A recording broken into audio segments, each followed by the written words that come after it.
Благодарам за вниманието на сите што дојдовте вечерва.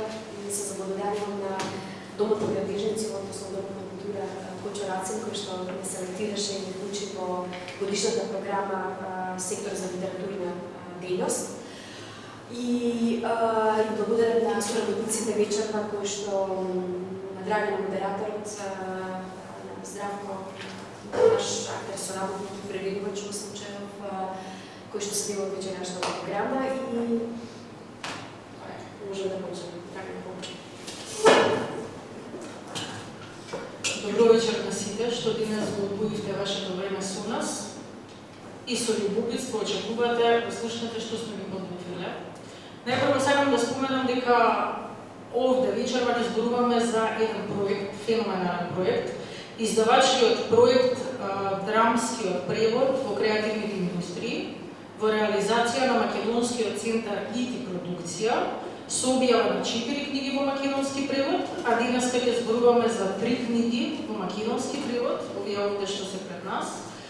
Најпрво би сакала нешто да кажам за Македонскиот центар ИТ продукција. Тоа е невладина организација што првенствено развива и реализира меѓународни проекти, односно има меѓународна промоција на поширок спектар обединети уметнички форми на изразување, односно активно вклучува современи изведувачки уметности како што се театар, опера, музички театар, танц, перформанс. Реализира меѓународна промоција меѓу едукативни работилници и предавања, издаваштва на e-книги, книги, печатени книги и меѓународна размена на книги, а промоцијата на театарски представи, експериментални филмови, видеотеатарски проекти, читења и презентација на видеодрами на современи македонски оригинални текстови и објавување на македонски текстови во превод, како што се овие вечерва, се само дел од активностите со кои што се занимава ИТ продукција и луѓето за оваа продукција. Ќе набројам само мал дел од настаните и луѓето што се вклучени во настаните на Македонскиот центар ИТ продукција, како што е прославата на Светскиот ден на театарот, 27 март, Меѓународниот ден на танцот, 29 април, Меѓународниот ден на операта, 25 октомври, во соработка со театрите, танцовите и оперските заедници, театарски стрипови. Тоа е прилично интересна работа и мислам дека е нова, мислам недоволно афирмирана. Дисперзивна драматика во Скопје, односно театарот во креативните индустрии, современото дигитално архивирање во театарот и сценските уметности. И многу други проекти. Ова се дел од настаните што лично мене кога читав за продукцијата ми беа примамливи и би сакав да ги набројам тука. Ќе набројам и неколку домашни соработници, како што е вечерва со нас Здравко Стојмиров, Леон Ристов, Емилија Мицевска, Мија Ефремова, Васил Михаил, Теа Бегова, Мија Картарджиева и многу други, меѓу кои писателите Венко Андоновски, Томислав Османли, Калина Малевска и така натаму. Меѓународни соработници што би сакала да ги одвојам исто неколку, тоа се Катарина Сарик, Силвија Хусар, Дино Пешут, Салваторе Арена, Фабио Толеди, Олга Димитриевиќ и така натаму. Сите овие наброени проекти и личности што своето креативно искуство го споделиле со Македонскиот центар ИТ продукција е само доказ дека со својата индивидуалност имаат потреба да учествуваат во културниот простор во тоа што ни се случува денес како општество. Ќе ги набројам проектите за кои што ќе зборуваме и потоа ќе започнеме со една мала дискусија. Денес ќе зборуваме, како што напоменав, за проектот Драмскиот превод во културните индустрии и ќе зборуваме за првата книга и 4 драми од Елена Алексиева, и тоа се драмите Жртви на љубовта, Мадам Мишима, Фантомска болка и Берхард во пеколото. Преводот од бугарски на македонски јазик го направи Здравко Стојмиров, актер и преведувач, издавач Македонскиот центар ИТ продукција, а преводот на сите 4 драми е поддржан од Националниот фонд за култура на Република Бугарија, печатењето на книгата е поддржано од град Скопје. Втората книга се двете драми од Рок Вилчник, Тарза и Нашиот театар. Преводот од словенечки на македонски јазик е на Винсент Вилчник и Иванка Апостолова Баска. Повторно издавач Македонскиот центар и продукција. Преводот е поддржан од Јавната агенција за книга на Република Словенија. Печатењето на книгата е поддржано од град Скопје.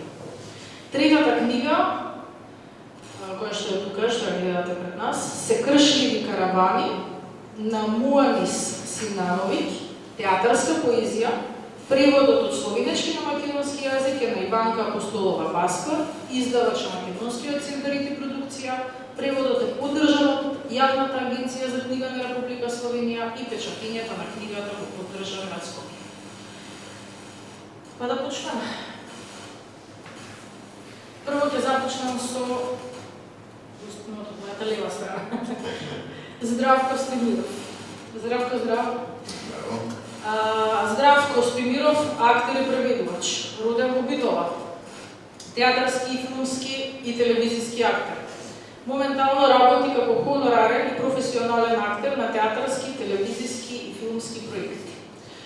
Ја добива наградата Актер на Европа за 2025 година за неговата изведба Фетишист според текст на францускиот писател Мишел Турнуе, извинете, ја гледам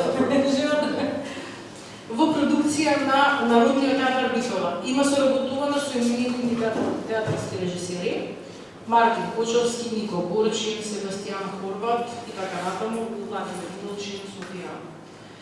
Здравко активно се посветува на книжевно-драмскиот превод од бугарски, англиски, српски и хрватски јазик на македонски. Негови преводи се 4 драми на Елена Алексиева, Фетишист на Мишел Турни, И коњите убиваат заради неа, на Хорас Мекој, Приказна за окото на Жорж Матай, Дневникот на лудиот на Гоголј и така натаму. Дел од неговите актерско-режисерски проекти се Фетишист, Моето име е Медеја, Демони, Декамерон и коњите убиваат заради неа, Мис од преградието, Змеј, Приказна за окото, Клетници и така натаму. Елена Алексиева, книгата на која што работи Здравко, е една од најчитаните авторки во Бугарија. Авторка е на 15 на книги, меѓу кои на збирките раскази, читателската група 37, кој и Синдикатот на домашните милиници, но и на романот Витезот, Ѓаволот и смртта, Нобеловецот. Алексиева го привлекува вниманието како драматург, исто како и проза автор. Така ги има добиено на националните награди Аскер и Икар за новата бугарска драма, како и наградата на Друштвото на независни театарски критичари во Бугарија. Незините драми се собрани во 2 тома, Ангелски оган и Жртви на љубовта. Добитничка и на наградата Хеликон за модерна бугарска белетристика. Ова е само мал вовед, почнуваме со прашањата. Здравко, моето прво прашање е Жртви на љубовта или со поднаслов истражувачки експеримент. Тоа е еден лесно читлив, навиден текст, провокативен. Ја би те прашала, прво како преведувач, зошто токму Елена Алексиева?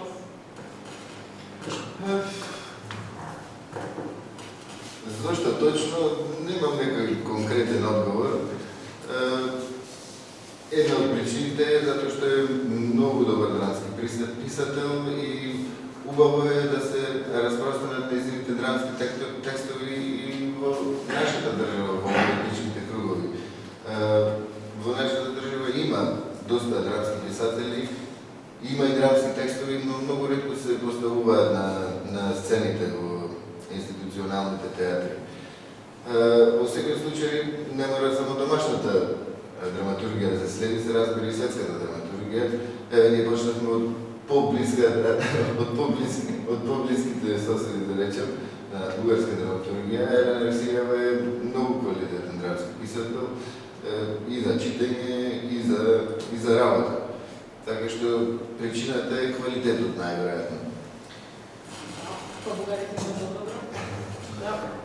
На што обрнувате внимание додека преведувате? На се. Во смисла, најдобро е да се направи еден прочит, да се провери драмата, да се прочита, да се разбере на некој начин. И тука има една мала финта, да речем, не треба да се направи прочитот како ние ја разбираме, туку да оставиме простор во смисла за и другите читатели и тие што ги работат, да речеме, на текстот, да можат сами да се извадат своја полука, да не им се заокружува преводот, во смисла да не им се предоближува. Се внимава на литературниот јазик, на граматиката, на правилно пренесување на мислата, на идејата на писателката, како да се пренесе од едната до другата страна. Да. Сте студирале во Бугарија, патувате и учествувате на многу бројни фестивали во регионот и пошироко. Каков е театарот на Балканот наспрема театарот во другите делови од светот?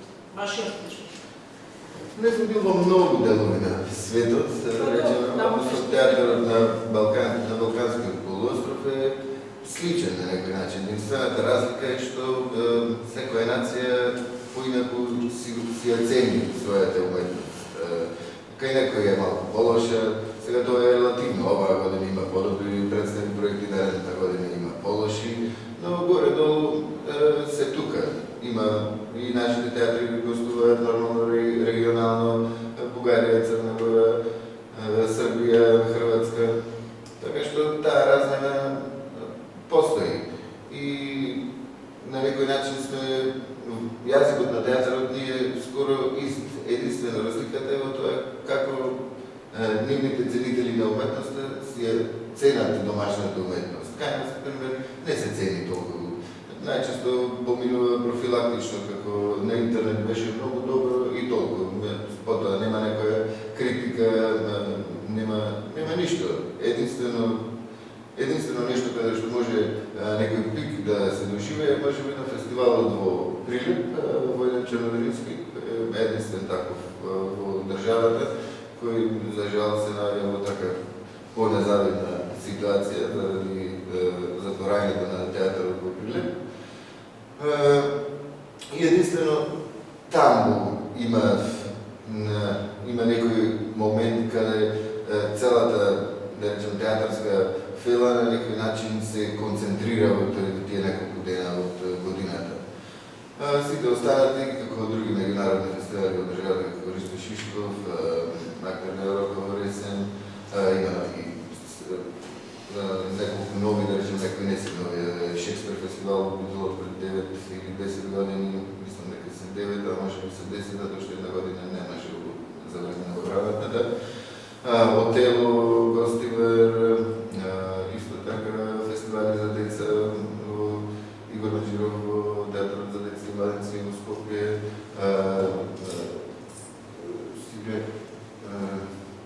Штрк во Силен Штрк во Прилеп и во Велес, како се викаше фестивалот, заборавав, Петри. Елена од бугарски јазик. Елена Алексиева пишува на бугарски јазик. Тоа е културна јазична средина што е прилично блиска, односно слична, не баш, но на нашата. Колку слобода си дозволивте вие при преводот, односно сепак нели преводот да остане поверодостоен нели до оригиналот. Односно, колку е тешко или може би лесно да се преведе драма. Не се работи за драма, за кој текст тука мислам, конкретно сега за драмата, да се преведува на сроден јазик, бидејќи тука се работи за оние јазични лажни пријатели во јазикот, каде што имаме исти зборови со различно значење, исти зборови со исто значење. Колку е тоа лесно, односно тешко да се преведе, колку време, дали многу време одвојувате или каков е тој процес? За мене е исто дали преведуваш од англиски на македонски или од бугарски на македонски е исто. Сега нормално бугарскиот јазик е поблизо во смисла со македонскиот е на кирилица, се разбира, односно тие зборови кои ги знаеме зборовите нема никаков проблем. Јас дури мислам дека не толку користен речник колку што би користил на англиски. Затоа што на украински има голем е вокабуларот, а исто така е голем вокабуларот за да збори во македонскиот јазик, за да се најде точниот збор, тогаш може би малку повеќе работа, но трудот е ист. Бугарскиот јазик е поблизок, но сепак не е истиот јазик. Поинаку тече мислата на македонски, поинаку тече мислата на бугарски. Мора да се изедначи во секој случај. Граматиката има по-различно. Да, како така. Втората, Не. Во монодрамата Мадам Мишима, авторката се занимава со јапонскиот писател Јукио Мишима, но преку очите на неговиот љубовник или љубовница обвинет за неговото убиство. На страна 50 мислам или не е битно, да, ликот вели. Луѓето гледаат и не разбираат, затоа и умираат со отворени очи. Моето прашање е каква е атмосферата додека преведувате? Може би сакате изолација? Бидејќи јас сум преведувач и мене ме интересираат тие аспекти кои другите преведувачи. Дали преведуваат навечер на сабајле, не знам. Каква е атмосферата додека се преведува? Со расположение. Треба прво да се расположени во нас. Ако би преведувал обичен вестник или телефонски именик, се разбира, тоа би било досадно. Еднаш на татко го преведував целото help menu од AutoCAD. Тоа е 500 страници, досадно. Ако ме работиш на литературен материјал, или на драмски материјал, тоа е поинаку. Се внесуваш во приказа да се читаш, да интересира, некојаш ти е интересно, некојаш ти е досадно, ама некојаш треба да ти биде досадно. Тоа е намерата. Зависи од да искусиме природата и расположението на ликовите внатре. Тука Јукио Мишима не е само писател од представа, туку се како три во едно. Тоа е и писателот, и самиот тој, и тој самиот на себе си е љубовник, затоа што истовремено имаше жена. Може да ни прочиташ? Може како? Да, ајде да видиме од преводот. По личен избор. Мадам Мишима. Мадам Мишимо. Мадам Мишимо.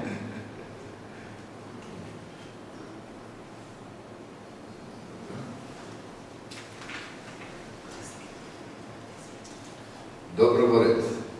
По вашите реакции сметам дека сте чувствителен човек. Не се нервирајте, не мора да е толку гадно. Гадното доаѓа во последниот момент кога не можете повеќе ништо да направите, а и не ви останува многу. Дотогаш сте потполно слободен да се чувствувате како херој. Ако ви сметаат голната, ево ви еден мал трик. Убаво напикајте си памо подназад, така ќе ви се скрати срама. Раката нема да ви се треси, потоа никој нема да напише во вашиот некролог дека само сте се гребнале. Тоа го научив од него, се разбира. Најбитното што сум го научила во животот го знам одливо. А најважното е постојано да го прикриваш срамот со додатоци и козметика и да не покажуваш кој си. Да пумпаш мускули секојдневно, без да го претвориш телото во храна. Туку со надеж дека еднаш за секогаш ќе го протераш тоа истоштеност написано дете што се крие во храмот и не сака да излезе од тоа. Но срцето е исто така мускул, господине истражител. Не само што не се гледа однадвор. И секој ден сакал и не е многу вежбање ќе му ја видиш сметката. Си вежбал за да живееш за 10 мина, а срцето можело да те живее само за еден. Да не замениш прозата на животот за поезијата на смртта. Убаво е така. И романтично. Само што прво треба да научиш да читаш. Вие знаете да читате, господине истражител? Дека можете да пишувате, тоа веќе го знам. Вашите пишувања се неписмени без чувство, без никаква перцепција. Немате осет ни за зборовите, ниту пак за вистината во нив, но и тоа е некаков почеток. Претруван низ листовите на подот, зема неколку ги разгледува. Пак сте го сгрешиле домашното писателе. Иако она што сте го напишале во кратки црти е точно, но стилот ви е се уште безобразно непристоен, полоши од претходно. И како сте го имали овде? Само признание, како в наслов е ова. Подобро земете и прочитајте и класиците. Не е важно кој да го земете ќе ви биде од корист. Дури и жанрот ви е сгрешен. Јас ви раскажувам драма, а вие пишувате есе. Криво ми е за вас, господине истражител.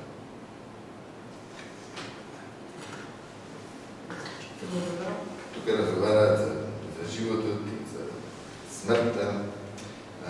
Целата драма се одвива во една келија, во затвора, каде тој е затворен, и од време на време доаѓа еден истражител кој го разпитува и испитува за случајот, за случајот дека тој се убил самиот себе си. Абсолютно. Да. Во третата и четвртата драма, значи во драмите Фантомска болка и Берхард во Виколот, веќе има конкретни ликови, значи ликови уште на самиот почеток. Кога имате доверба во ликовите што ги читате или може би играте? Зависи кога ќе играм, да речеме, дури и да бил слаб писателот, нормално ќе му додадеме на вредност. Некогаш може би тој треба да се извади некаде настрана, па може би тоа ќе му одземе во вредност. Да, така е. Да. Инаку, секако мора да им верувате ликовите, тие се напишани какви што сега, тие не можат да излажат. Дури да сакаат да излажат, вие знаете дека тие лажат. И тоа ви кажува нешто. Да. Сакам само да се вмешам, многу е значајно што и специфично што сите 4 драмски текстови меѓу себе се многу различни. Значи, авторката сака да експериментира, сака да се предизвикува себе си, сака да се тестира во повеќе драмски жанрови и тоа одлично помага. Како чисто од перспектива на уредбите. Да. Елена Алексиева гостуваше пред неколку месеци, односно септември 2025 година на Интернационалниот литературен фестивал Прозен Балкан во Скопје. Во интервјуто, некој интервју имаше направено со неа, јавно на интернет, на прашањето што ја инспирира да пишува во своите драми, таа самата одговори: не ме привлекува реалното, туку она што би можело да биде ако биде. Во оваа смисла, продолжува цитирам, во оваа смисла дефинитивно во моите пиеси не се занимавам со она што за сегашниот човек е веднаш препознатливо, туку со она што на прв поглед би можело воопшто да се препознава, но на вториот, парадоксално, па дури против своја волја да се поврза со себе си, значи ликот, односно ликовите. Каква е позицијата на жената што пишува драма денес во однос на минатото? Историски, може би, дали е проминато? Се разбира, во смисла од дневникот на Ана Франк, Например? Нема таква дискриминација во денешно време. Во смисла, не мислам дека има таква дискриминација. Може би во потесните кругови кај што постои зависти, љубомора, тоа се користи за да се нападне некого, но општо заpravo во главни црти никој не им забранува ниту на жени, ниту на мажите да пишуваат и за мажи и за жени. Едноставно, не се во некоја диспозиција за разлика од мажите во однос на пишувањето денес. Зголемена бројот на жени што пишуваат генерално, не само на историски, Да, да. добро, тоа е нормално. Сега да речем, во актерската професија порано жени воопшто не ги учествувале само мажи. Многу професии исто така биле резервирани само за мажи. Мажите да работат, жените да бидат домакинки и дома и гледат децата. Но тоа со тек на време, нормално со вклучувањето на жените во сите кругови на општеството и во сите професии, нема таква работа денес. Тоа едноставно стои како некој мрачен облак, што може би жените го чувствуваат. Јас не можам да го изразам затоа што немам такво мислење за жените, ниту ги сметам за нешто, за да можам да го почувствувам тој облак. И последното прашање, реплика од драма или филм што секогаш ќе ја паметиш? Дали има да? Општо не мора да бъде. Како да не? Многу реплики. Да се седна сега не ми текна како беше на македонски. Репликата е како на пасус, што би се допаѓа. Еве ќе го кажам на англиски, ако не беше. Тоа е од еден филм Чај во Сахара. Како беше режисиран сега да нотата некој. Добро. И одеше вака. Death is always on the way, but the fact that we don't know when it will arrive seems to take away from the finiteness of life. It's that terrible precision that we hate so much. But because we don't know, we get to think of life as an inexhaustible well, yet everything happens only a small number of times, a very small number indeed. How many more times will you remember something from your childhood? 3 or 4 times more. How many more times will you see the full moon rise? Maybe 20. And yet it all seems limitless. И пробавете на македонски да го кажем. Смртта секогаш е на пат во доаѓање. Но фактот што не знаеме кога точно ќе дојде, ни одзема од тоа чувство. Ни одзема од чувството на тоа дека смртта е крај.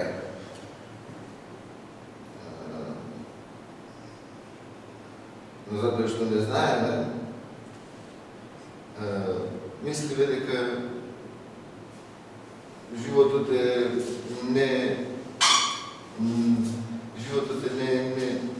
неисцрплив, дека ќе трае вечно.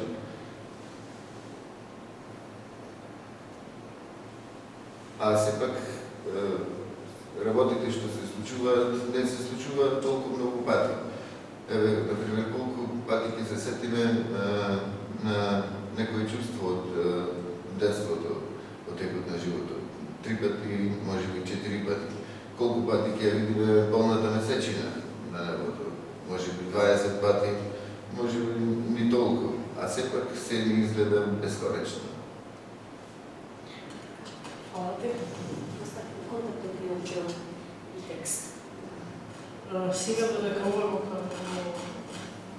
прашање да го одговараше Здравко, тикна да прашам, секогаш ми било така, како еден актер памти многу реплики од филмот, представа, било што. Како се памтат и како се учат толку многу наеднаш.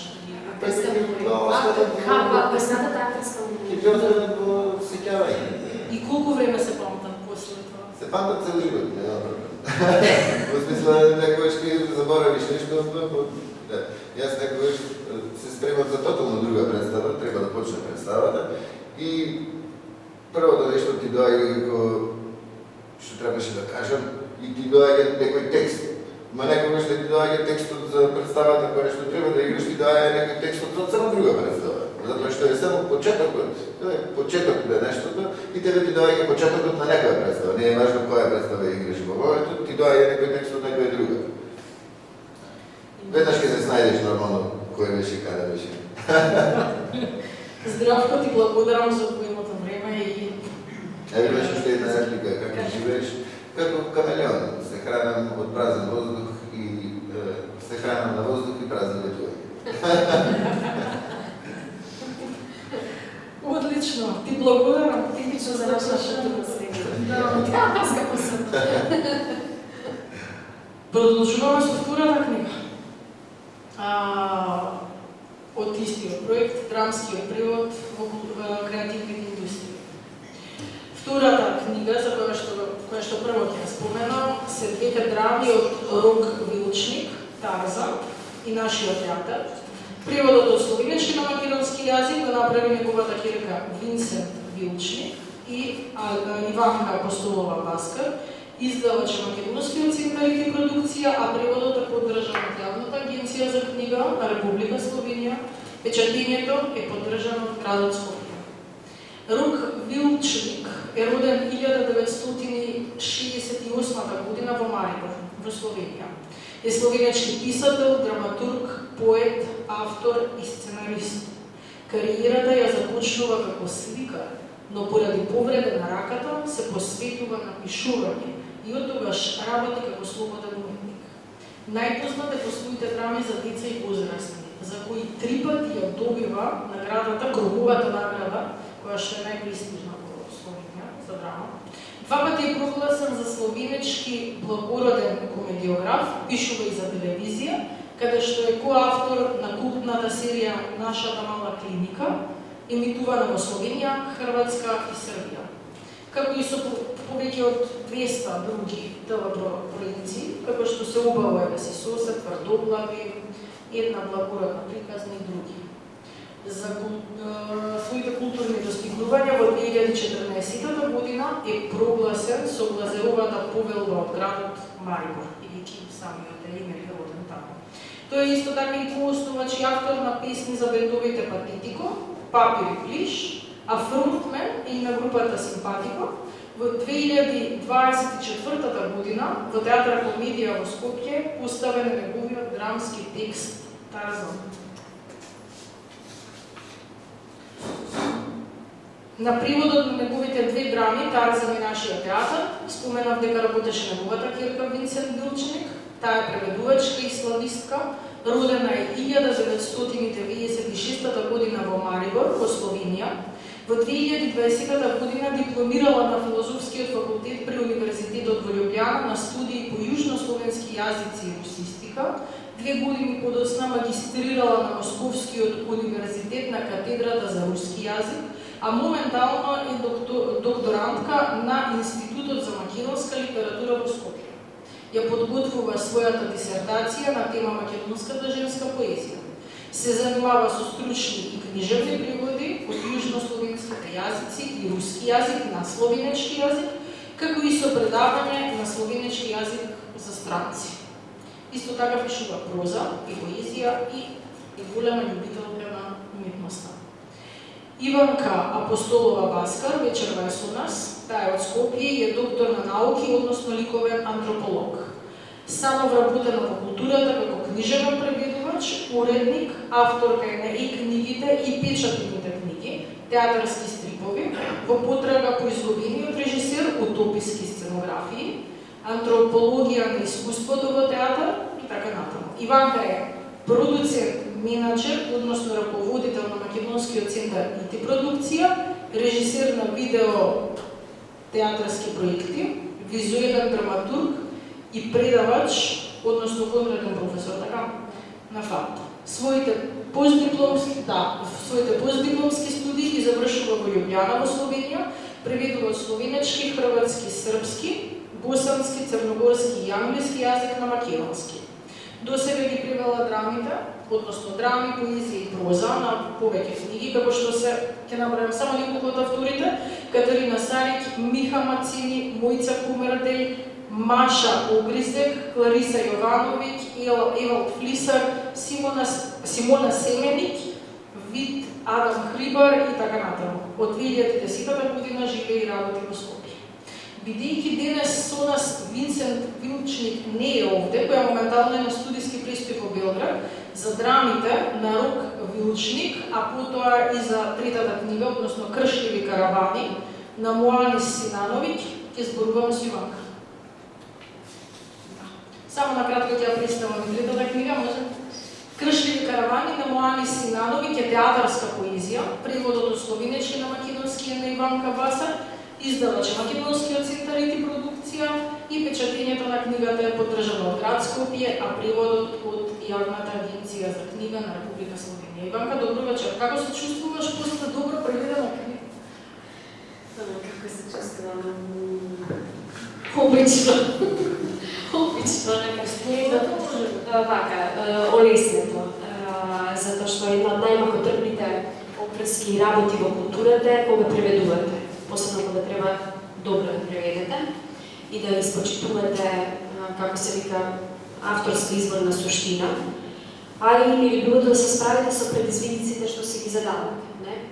Така да, сакам да појаснам за книгата Ведран Рок Вилчник. Тарзан е во превод на Винсент Билчник, преводот е направен во 2024 година, кога е поставена во Театар Комедија представата.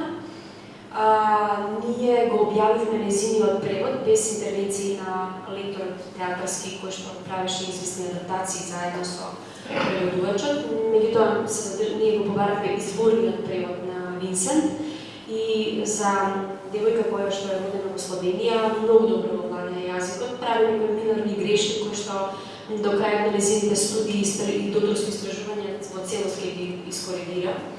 Така да извонредна е и не е воопшто пристрасна, бидејќи го преведува со господинът родител, што е исто така започет. А јас го преведував наше гледалишче, односно нашиот театар, бидејќи повеќе ми лежи, и тоа ми го препорача да е во дилема кој да го преведувам, која драма да ја преведувам, пошто ништо не беше преведено од Билчник. Самиот Рок ми сугерира, пошто те интересираат проблемите во современниот театар, македонски и светски, вика, ајде вика наше гледалишче. И тој внатре всушност многу интересен, перфиден, абсурден, сюрреалистичен, иронично, цинично, саркастичен начин критикува еден кризен период на современиот словенски театар. И сетам како може да поминуваме низ слични кризи, слични, неисти, тоа е многу интересно, и како да се справиме со некои супер ега и стотонски нарцисоидни ликови кои што мислат дека се Господ во театар, меѓутоа прават такви штети од кои што понатаму, не знам, 20 генерации не можат да ги оправат последиците. Сега тој словенечки услови тој малку и претерал, бидејќи словенците и покрај кризите воопшто не дозволи да им се нагрезе системот на создаден театар, кој што е поврзан и подлежи на најдоброто од југословенскиот, екс-југословенскиот систем во комбинација со нешто нивно изворно, автохтоно, и во комбинација со многу добри матрици кои што почна да се наредуваат пред 25 години од страна на европските земји. Меѓу другото, тие имаат доста специфична местоположба, многу е големо влијанието не само во театарот, но воопшто во културата и уметноста од Австрија, од другите германско-говорни земји, Швајцарија, Германија, вклучувајќи моќта на една Италија, а исто така и Унгарија. Така да, сума сумарум, можам да кажам дека современиот словенички театар е еден од најдобрите на Балканот. И дури ако направиме споредба со некои продукции грчки, албански, косовски, бугарски, романски, турски, далеку подобри. Не се, меѓутоа некои продукции во некои театарски куќи. Македонија многу, како се вика, многу треба да работи за да се ресетира. Не, во зборим за театарот. И сега назад го представи, да речеме, јас многу сакам да говорам смисол за хумор. Тој е нереализиран сликар, меѓутоа неговите драми се толку визуални што веднаш ги гледате сцените. Буквално не е само мртво пишување, мртво слово на папир што вика, него едноставно толку се визуални, веднаш имате визија за тоа што се може да направите од секоја поединечна сцена. Многу интересно во Тарзан, ја користи познатата приказка за Тарзан, која што си знаемо, која знаемо различни филмски поставки. Моментот на хиените во љубовниот однос, апропо хиените, односно сите лица на лицемерието во конфликт помеѓу нагризано природно и артифицијалното цивилизацијско. Тоа е многу интересно из призма на хумор, на добар сак, интелигентен, перцептивен, некомплициран, а елоквентен начин, како се вика, на база на сето тоа да го изгледа во драмскиот текст.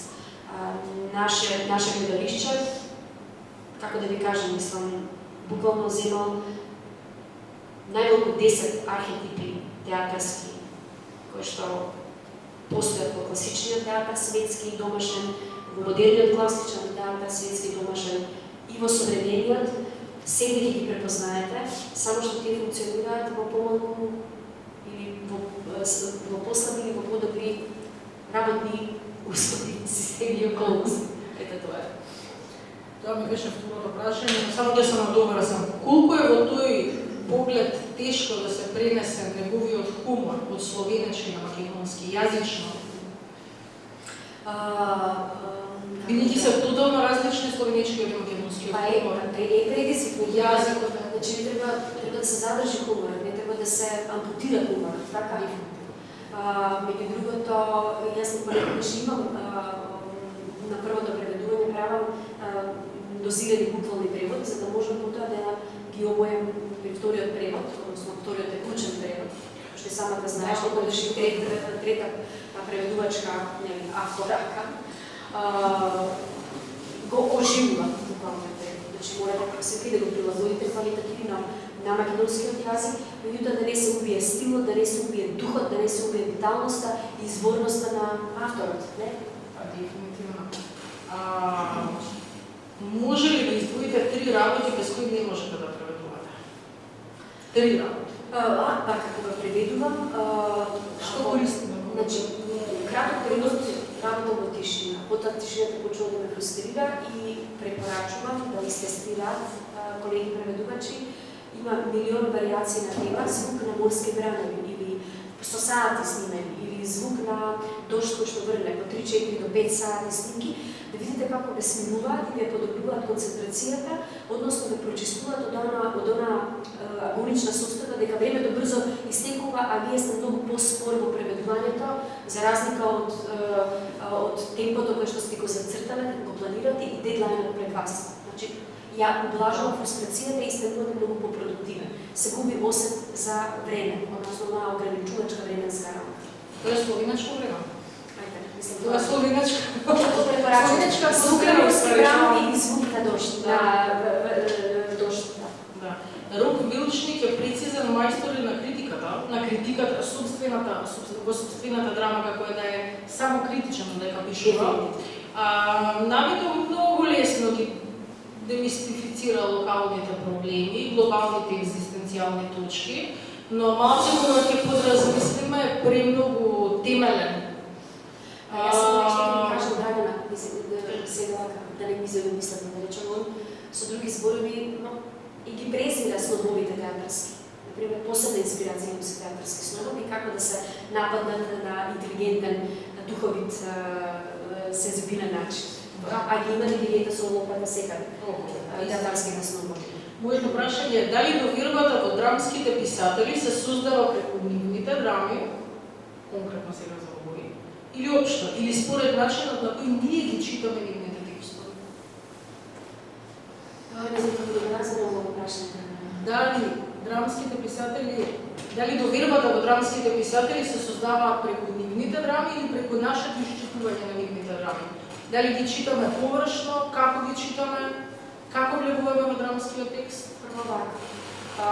Зошто има смисла современо? Како бираме автор, односно, како бираме автор? Еве сакам да кажам, прво постои систем во Словенија, постои целен фестивал, кој што не како се вика крајинскиот Славко Грум, кој што постои само со фокус на драмскиот современ словенечки текст, како тој се поставува, како се представува пред публиката со креативни драмски читања и класични драмски читања, како се преведува, дали како се вика се апелира преку книжните форми, тоа што ние го правиме со надежда дека полесно ќе успееме да ги убедиме колегите да ги постават овие драми на сцената, пошто тоа е ултимативен успех, значи да не останат само како книга драмите, него и да заживеат на театарска сцена.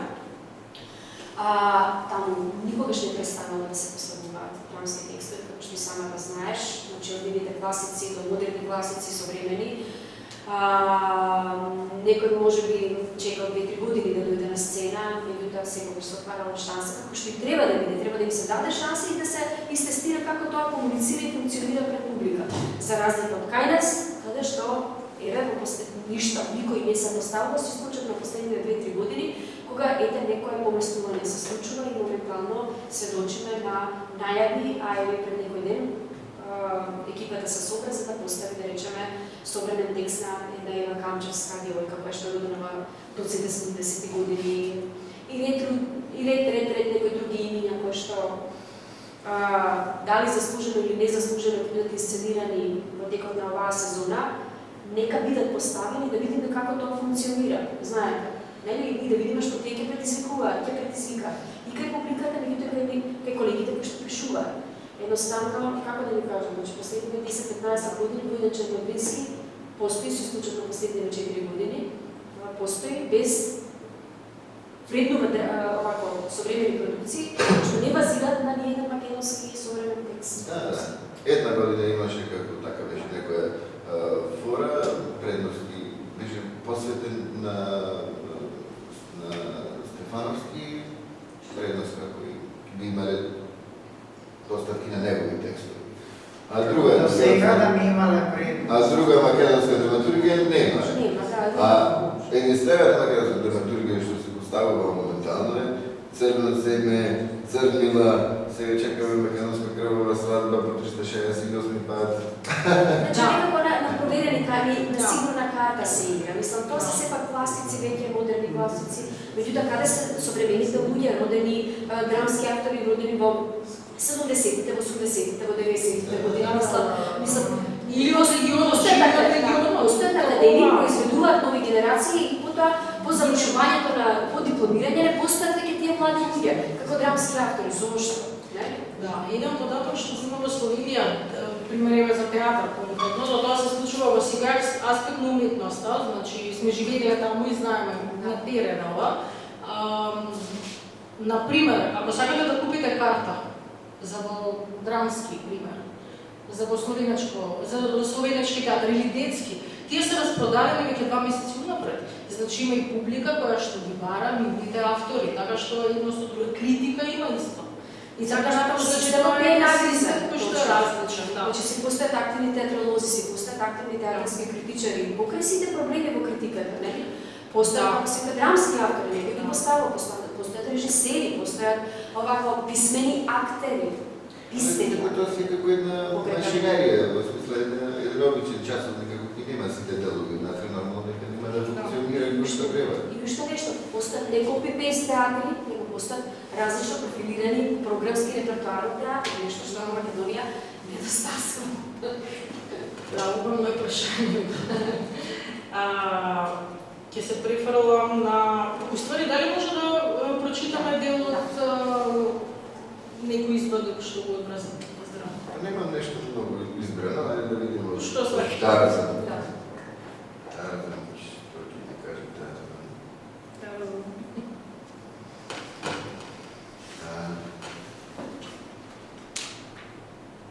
Сцена 2, Тарзан. Празна сцена, Тарзан е сам на сцената. Тој успех.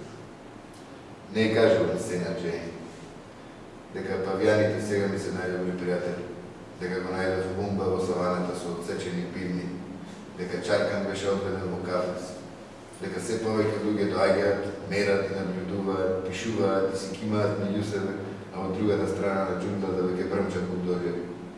Нешто тлее под земјата, некаков жар што ќе ни изгори сите. Горилите и шимпанзата се оддалечуваат. Како да и кажам дека тоа нема да го издржам. Јас сум господар на џунглата, а не на светот. Сака да се удри во град и да се предомисли. Понекогаш пред неколку години, кога ја донесов Джейн, се чувствував како да сум господар на светот. Иако знаев дека таму некаде има нешто уште пожестоко и понемилосрдно од џунглата. Ова е мојата мила џунгла која е моето игралиште, мојот луна парк. Дали сега ми се одмаздува целата оваа безобзирност? Затоа ли се уште нема мој младенчике? Замолкнува тажно, воздивно. Во мојот идеален свет, мама и чита би живееле со нас. Но сега подобро е да не одам таму. Не можам веќе да ја поднесам тагата во нивните очи. Кај нив племето е секогаш заедно. Никој не живее на друго место. А сега се заминуваат. Па да, ние си заминавме први во колибата на работ на саваната. Секогаш ќе бидеме сами, јас и Джейн. Таа за себе и јас за себе, двајцата меѓу другите. Понекогаш ми се чинеше дека не ни требаат други. И двајцата бевме свесни за нашите разлики и му се восхитувавме. Но сега што? Зарем јас не видов се во неа? Зарем таа не виде се во мене? Живее во нејзиниот свет, во светот каде што раскажуваат за животните и ги дресираат, ги врзуваат со јаже, ги впрегнуваат, им ставаат на рилници, ги препарираат и стрелат, ги јадат, обработуваат и во исто време ги сакаат повеќе од својот собствен вид. И веќе не одам таму. Но чувствувам како не ја влече. Поради неја одам исправено, поради неја се мијам. Но таа се согласи на многу повеќе, тоа го знам сега. Иако понекогаш мислам дека ги правам услуга и ќе ги се одложам, ќе направам нешто големо. Ќе го соберам златото од планината покрај реката и ќе го купам сето тоа и тогаш ќе има мир. Никакви диви ловци, работници и инженери, никакви авантуристички туристи, наметливи сниматели, никакви булдожери. Ќе ќе ја купам џунглата и тоа што вистина ќе бидам господар на џунглата. Се бира во град и се дере, потоа да станува и ја погледнува публиката. Ова, само ова, мојата сорт да го разбере.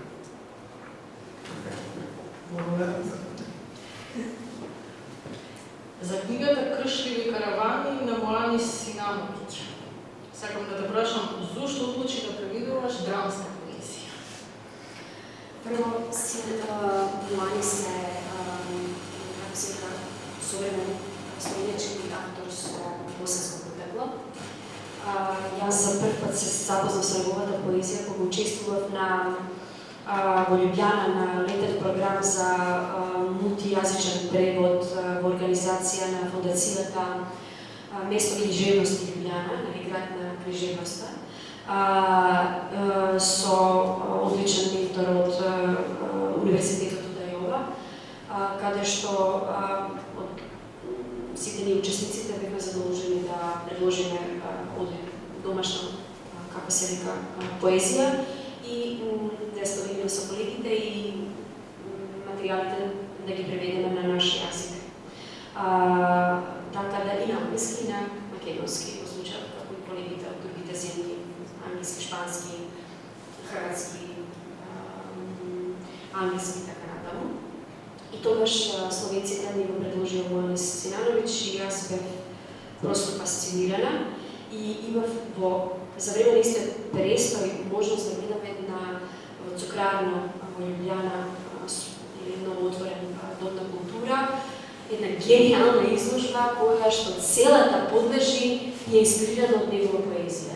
Мислам, толку ми беше и театарски, и филмичен, и подложен за видеоарт, реков, јас би сакала еднаш да го преведам. И пред 2 години го искомуницирав, бидејќи се поврзавме на Facebook и реков, би сакала да ве преведувам, што ми ме препорачаме, што најдобро и целосно ме представува сега во последниве години. Тој рече, вика, мојата нова стихозбирка, нова во смисла поставка пред 3-4 години, Кршливи каравани. И јас кога ја прочитав, сватив дека е толку визуелна, значи скоро сега е многу визуелна, што е многу битно.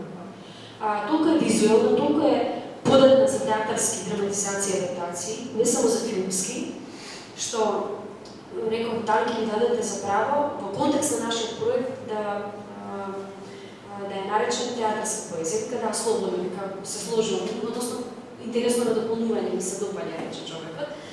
Така да, мене ми беше посебно задоволство, видите, јас се предизвикувам себе си, значи можам да преведувам и теорија, хуманистика, можам да преведувам и поезија, можам да преведувам и проза, можам да преведувам и драмски текст и како актер, а не сум актер, да си играм, како се вика, со идентитетот, со сталот и со одговорноста. И затоа многу ме исцрпува преводот, бидејќи, ради, како се вика, комплексната одговорност пред текстот, без разлика во кој формат е, така, по каков стил, што го преведувате. И поезијата ми беше буквално поинако бегство од реалноста и поинако битна преведувачка одговорност. Јас толку препорачувам неговата имагинација во комбинација со таков интересен, универзален, а современ, едноставен импресионизам. Значи, што се случува во градовите, неговите патувања со воз, неговите патувања со градски автобус и сите непосредно, како се урбано природни пейзажи, излез од градот, природа, некој легува во кадар, дали е тоа птица, каков амбиент, каква атмосфера, какво чувство буди. Мислам, толку е полно со некакви детали или со некакви имагинативни досетки, така? Меѓу другото, ги препознав целкуп влијание во студијата на книжевност присутни во неговата поезија, многу интересни филмски референции, многу интересни како театарски представи, односно театарски драмски текстови кои што служат делумно како некаква инспирација во комбинација со другите инспирацијски референции и многу ми се допадна како се вика таа некаква зараостранска, персиска, суфи традиција со која што тој кокетира и сака уште продлабочно, како се вика, да ја реферира понатаму во неговата уметничка проза и поезија. Не знам, сето тоа беше толку инспиративно, толку визуелно, како некаков словенечки Аладин на волшебната лампа. Дали се сложуваш, Драгана? Смирена имагинација. Постанак, урбанизирана смирена. Продолжаваме ни за пишување, ни за читање, ни за превод и така натаму. И дефинитивно така добро го скрили на словенечкиот менталитет, без разлика дали се чисти словенци или се, не знам, овакаво чафури од прво, второ, трето, четврто колено, не, или како стануваат повеќе словенци од словенците, или како се мешаат културите во нив. Не, мислам дека тоа многу добро го изчитува. Го изчитува затоа што го чувствува. А го чувствува толку, како се вика, интуитивно, толку сензорно, прецизно, со многу длабока и богата емотивна интелигенција. Мислам дека Да, дефинитивно книгата е направена. и е добар контемплатив. Има богат капацитет на контемплативност на неговата поезија. Нели, колку и да е урбан истовремено. Да, така. Кршли Каравани ја прочитав првата книга, што ја прочитав, беше има специфична лиричност, згуснат стих во проза и тоа, нема река, да, едно суптилно кревко патување, ова што тука го кажате. Мислам Има како поетски караван, нели како да патувате на некакви поетски камиони. од 18 век, тоа ние баваме фантастично. Да, кога на поезијата всушност и даваме собствена емоција додека ја преведуваме.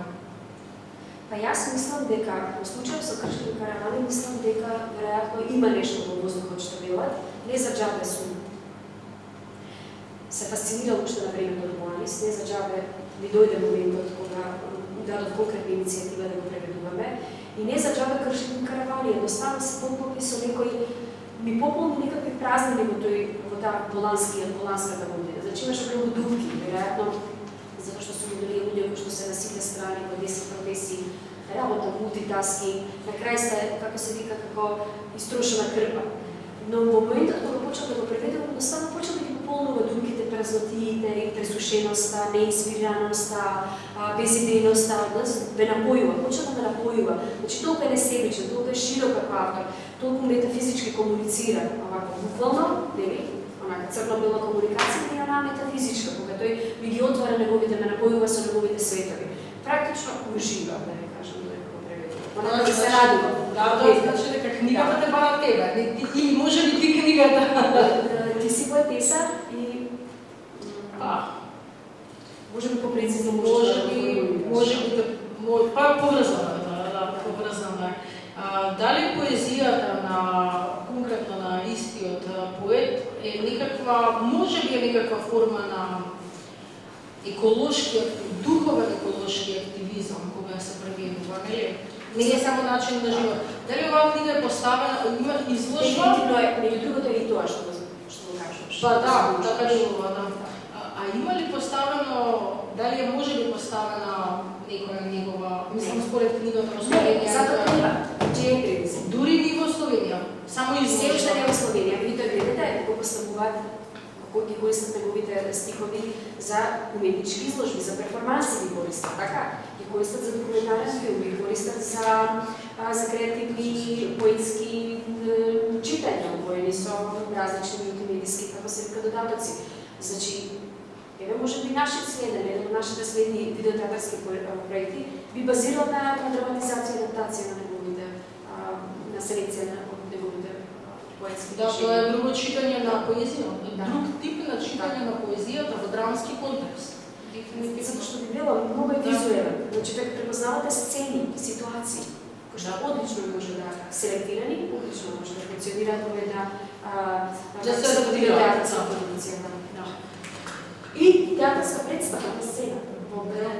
Не за неговата поезија, генерално за многу тип на поезија што може да се. Се може, ако имате имагинација, идеја и препознаете што што можете да го драматизирате, да адаптирате за театарски контекст, се може да се направи. Нема, сакам да кажам, идеите, досетките, имагинацијата немаат крај. Само треба стварно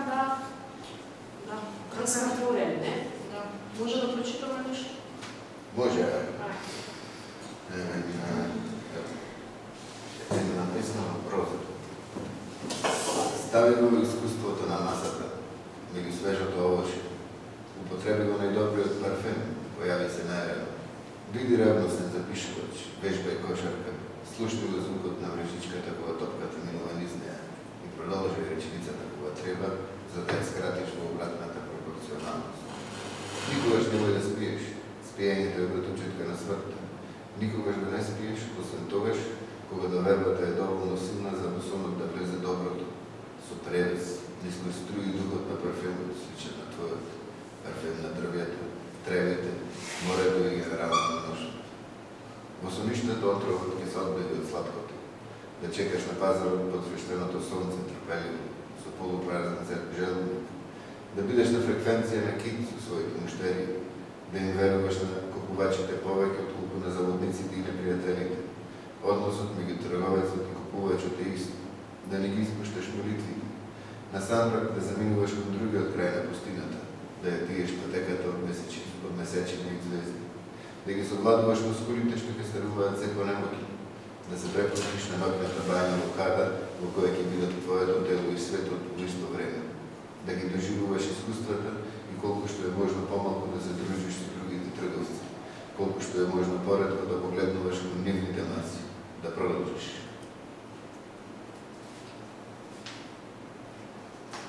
Толку е. Може уште има да прочитаме некоја пократна така. Може. Еве една насловено поинакво племе. На отворено, внимателно одгледуваме горчливи коренчики и градини со растенија што ни исполнуваат со страх. Во долгите ноќи гледаме нагоре во сокојачите на планините, од звездите. Воздухот врз нас е како дожд. Милина, нашите копија се заострени и подготвени. Благодарам. Сега ќе ти поставам само уште неколку прашања, кратки, надвор од книгите, од темата за тоа. Општо да ги начнеме тие прашања, кои ќе се битни, мислам за целиот проект и општо за целата работа што ја прави и ти, ја правите во конспекцијата. Кој е вашиот став за подложбата на книжевните преведувачи во нашата држава? Каква е позиција? Прво јас ќе кажам дека е подценета. Јазикот се чува со преводи. Еве ќе ги посочам како се вика колегите срби, хрвати, сега и словенците. Јазикот се чува без разлика дали сте во состојбен услов или припад, со преведување на буквално се што излегува во сега. Се. Со помалку, некогаш со помалку пари, некогаш без пари, некогаш со повеќе пари. Само да не се прекине континуитетот. А кај нас се прекинува, кај нас, како се вика, сите се работат за себе, секој преведувач на превод сваќа дека може да си отвори своја издавачка куќа, иначе никој нема да те ангажира и да ти зима 50% од грантот што ќе добиеш за да воопшто ја опечатат книгата. Се има многу проблеми, затоа нема сакаат мене во Сдруженијето на преведувачи на Македонија, не е изборно малку отворено. Но тука тоа е проблем, тоа е системски нерешен проблем, а може да се реши. Затоа што имаме филолошки факултет, имаме како се вика и други приветни факултети. Институт за македонски Да, имаме институт за македонски јазик. Едноставно, секој си превед, како да сите преведуваат повеќе за пари, отколку за некако за јазиците, витални кои што се користат кај нас, да се развиваат преку различни преведувачки предизвици. Видете, имаме и да јас дојдам од додипломски студии историја на уметност. Значи, цел факултет го завршив, читајќи литература на српско-хрватски тогаш, на француски, на англиски, на пасивно германски, на пасивно француски, ништо на македонски освен скриптите на професорите. Значи, има толку многу работа во Македонија. Стручен превод. Одбор. Уметнички превод. Значи, луѓе да се растурат од различни професии во превод и да заработуваат и да живеат од тоа најмалку пристојно човечки. Сакам тоа да кажам. Зашто учиме од туѓа литература, можеме да ја консултираме неја и можеме и како ќе ја консултираме, ајде да ја преведеме, така? да е преведена и да се бавиме така малце по-комплексно со квалитетот на преводот во однос на квалитетот на извирникот, однос на оригиналот. Да, Не знам, се сложуваш? Мислам, да, да, крижевноста човече, мислам. Кај вас, во вашата струка, исто во театарската уметност, Здравко помогне ми, мислам, добро ти си бугарски студент, ама... Односно, преводи се преведува по потреба и најчесто се користат. Значи, не по потреба, треба да систематски да се преведува се, како што прават другите земји, како што прават англичаните, како што прават французите, италијанците. Ама тоа треба да како што го прават подржи Албанија, некој, ако не како го што прават подржува Русија, државата, Бугарија, нема како, ние можеме да си ги преведеме сите книги на светот, ако нема кој да ги издаде како никој друг. И па тоа е значи нагласен систем. Државата единствено што направи, старите изданија на класиците, како што го предложиме Шима на истражител да ги прочита класиците, така и нас ни предложија повтор пат класиците, веќе еднаш издадени, реиздавање на Достоевски, Томас Ман и така натаму. Да, и во Англија. Реиздание, а во меѓувреме има толку многу други томови од цел свет. Еве, по прашање на превед, ние имаме многу работа во оваа држава. Многу работа веќе тоа. Да, така е. Прво и основно, секоја година се одбира Нобелова награда за литература, меѓу другото и за литература. Повеќето од тие автори не се воопшто преведени, ниту со една книга кај нас. Не сите, но има автори што воопшто не се преведени. Значи, таа награда некако така проаѓа. Као или една книга, па не може да се најде и така натаму последниве 2 години. Така што, Знаете во тој поглед, ако не можеме да најдеме наш човек кој што директно, одлично го позна на норвешкиот, например, јазик или не знам, финскиот, за да преведе директно од оригиналот, нека преведе од превод. па имаме така, За почеток, барем од превод, се додека не се појават генерации кои што активно ќе ги зборат. И ќе ги познават и скандинавските, односно нордиските јазици или не знам како се вика блискоориентални. Се додека не се појават генерации кои што стварно ќе ги познаваат странските јазици, како што имаме случај во повеќето европски земји. повеќето јазици, да. А второто прашање, доколку имаш Аладинова лампа, која општествена културна промена би ја сметнала? Освен превод. Прво, чистење се живини од корупција, нели? Чистење на макро и микрокорупција. Конечно, како се вика, компилација од најдобрите закони за култура од цела Европа, делови од Азија, делови од Јужна, Северна Америка, адаптирани квалитативно за нашите капацитети. Значи, од кога тоа го, ама тоа и го прават. Сите го прават. Парцијално и после стои на ниво на предлог кој што никогаш не е изгласан. И како слична судбина имаат и стратегиите кои што преследуваат од култура, наместо тоа да почне да се применува. Готово, правиш и ризикуваш 5 години, па да видиме што успело, што не успело. Тоа што не успело може да се коригира на ваков начин. Значи мораш да преку континуирана работа со грешење и со придонесување уствари да црпиш материјал како понатаму ќе ги трасираш следните 5 до 10 години. Мислам, тоа топла вода. Не треба да измислуваме. Така е. Само треба да почнат тие позитивни искуства да ги применуваме. Мислам, се чуваат колегите од култура, без разлика дали се од институција или во институција. Па да, Словенија има 5-годишен културен проект, што кај нас не е изодлив, кај нас одат на годишно догодаме. Мислам, и знаете, јас со својни власти само си го негираат тоа што едните го на предходните го направиле, па другите почнуваат од почеток. Но да не трошиме сега оваква енергија на тие проблеми поврзани со нашиот локален статус кво. Меѓутоа, одамна можеше се ова да се среди. Али културата кај нас се злоупотребува. Јас тоа ќе кажам. Се злоупотребува и многу пари се гледат преку култура. Тоа е разумно. И уште едно прашање само за крај. Може кој превод ви оставил најспецифичен впечаток воопшто од све што имате преведено и зошто? Која книга била така по специфична? Специфична, да речеме, многу сакам. Многу уживам во преведувањето на кратките приказки на Мојца Комервеј, Темна материја, Темна снов. Многу уживам во кратките приказки на Једер Главок Малезич. Фантастична е. Меѓутоа таа жена испадна една од најдобрите современи писателки, затоа што беше, не знам, последните 20-30 години преведува најдоброто од француската литература да преведува на словенички. Така да, таа дигиталност, влијанието е толку присутно, меѓутоа не е копи-пейст, него само е вака на природен начин интегрирано во нејзиниот начин на бирање на теми, обработување на темите, хумор, динамика, како се вика, непредвидливост, почеток, крај на приказката, фантастично е. Значи, топло ти ја препорачувам и тебе. Значи, кратката проза. Посебно кратки приказки. Сакам кратки приказки, сакам, како се вика, кратка проза. Прецизни и концизни. И различни. Значи, вака една богата колекција од различни, а добро контекстуализирани, раскажани приказки. Одлично, ти благодарам за доцитите на собою. Благодарам, Драгана, многу. Јас само уште нешто да кажам. Бидејќи не поддржа одделот за млади и спорт, поврзан со афирмација на млади. Значи, луѓето кои што девојката која што ги направи првиците е Славица Таневска, многу талентирана млада сликарка која што често соработува со кустос Виолета Калич и со вашиот Дом на култура. Одличен акварелист и таа ни ги направи кориците. Ние имаме, Михајло, уште една книга која што наскоро треба да излезе.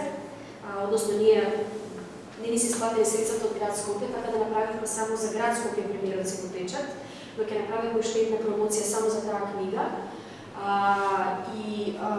Тоа се 4 различни современи млади драмски автори од Хрватска кои што напишаа одлични драми на тема дом.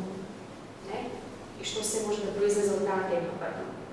Така да, на следната промоција ќе збориме за тоа, така да најверојатно ќе те поканиме за да ја продолжиме оваа приказка, ќе биде како анекс на оваа промоција.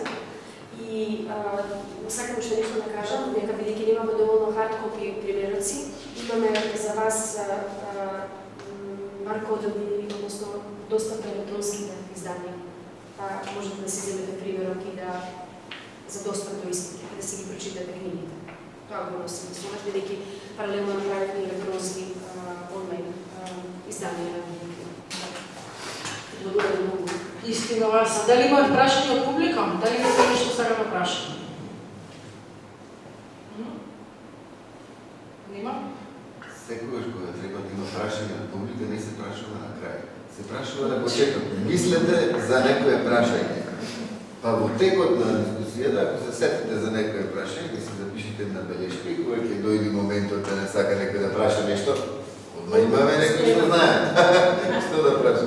Јас сакам да прашам и едно генерално прашање во врска со театарот, па со тоа и тоа што го зачна Иванка, со колку текстови си играат на нови автори, воопшто на домашни автори и колку е тоа поврзано со промената на системите во Источна Европа. Ја мислам дека во Полска и во Чешка и дури во Унгарија, да речеме, беше, значи, они ги илустрираат тие кои што се работува со тајната служба и го избриша едноставно тој дел од воопшто од историјата, дури еден автор како Милан Кундера и Еве Нобеловец од Киндерграс, исто така од Источна Германија, они ги избриша, они ги нема више.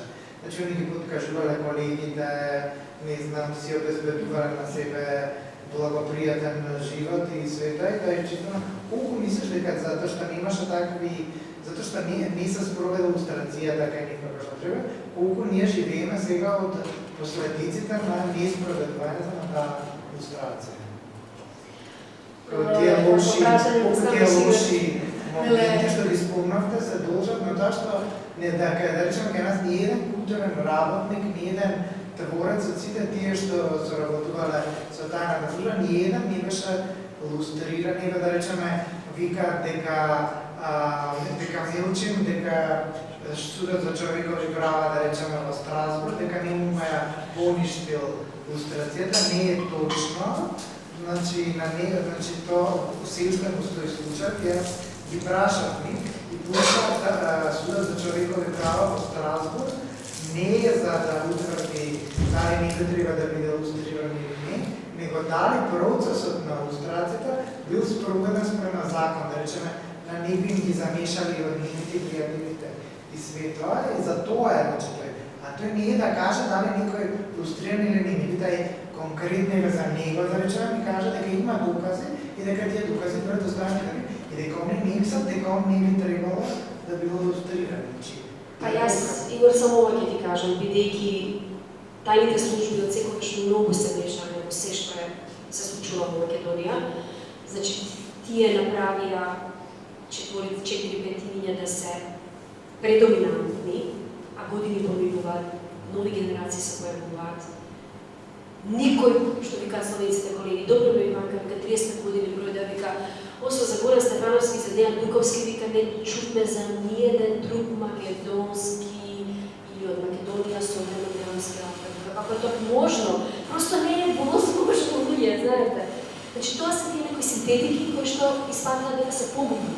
Значи, кажете ми, имаме албанска драма, турска драма. Па не се поставуваат така лесно ни современи овакво турски, албански автори тука родени, што пишуваат на албански, на турски, и никој не ги поставува, а постојат луѓето, постојат. Значи, не сакам да навлегувам во илустрација, не е ни моја подрече, меѓутоа ете, го кажав тоа од перспектива на нашите професии. Значи, препривилегирани шака луѓе, како фараони, не исполнира луѓето, така? Имаме живи, активни, креативни луѓе, треба да се ризикува и да се поставуваат, треба да се комуницираат, тоа е. Нема филозофија, треба да имаат режисерите, менаџерите, продуцентите, драматурзите храброст да поставуваат домашни автори.